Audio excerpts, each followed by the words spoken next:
السلام ورحمۃ اللہ وبرکاتہ۔ جی محترم بھائی نے لکھا، جی میں سرکاری ملازم ہوں، الحمدللہ میں پیسے نہیں لیتا، جب کچھ لوگ زبردستی پیسے دیتے ہیں، جبکہ کچھ لوگ تو پیسے پھینک کر چلے جاتے ہیں اور کہتے ہیں کہ یہ رشوت نہیں ہے، میں آپ کا خلوص دیکھ کر رقم دے رہا ہوں، رہنمائی فرمائیں اس رقم کا میں کیا کروں جو لوگ پھینک کر چلے جاتے ہیں۔ محترم بھائی کسی کا کام کر دیں، کرنا بھی چاہیے، اور اس میں دو تین چیزیں یاد رکھیں کہ کسی کا کام کر رہے ہیں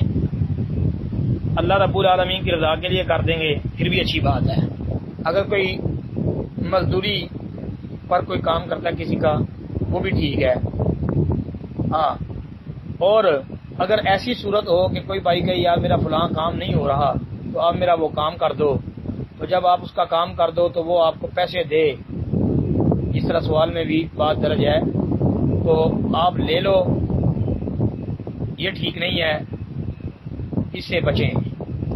اور اگر آپ نہیں لیتے اور وہ زبردستی پھینک کر چلے جاتے ہیں جیسے کہ سوال میں لکھا ہے، تو پھر بھی کوشش کریں کہ اس کو کہیں کہ بھائی پھینکیں پھونکیں نہ،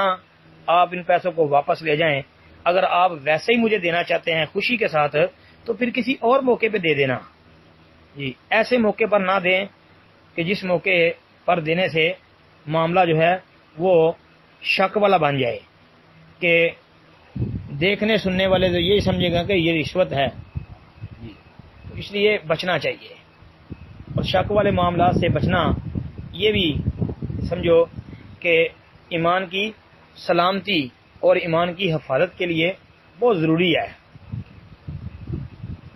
ہاں یہاں پر صرف اتنی بات ایک میں عرض کر دوں،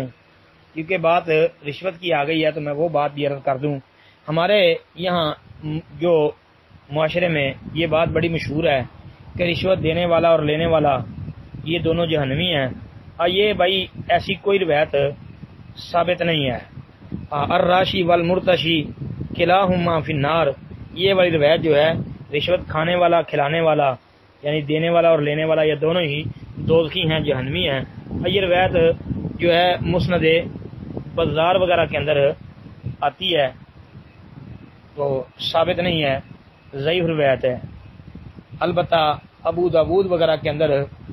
جو حدیث ہے وہ صحیح ہے، اس میں یہ ہے کہ نبی صلی اللہ علیہ وسلم نے رشوت دینے اور لینے والے پر لعنت فرمائی ہے، یعنی لعنت والے الفاظ جو ہیں وہ صحیح حدیث میں موجود ہیں جو ابو داود وغیرہ میں ہے، تو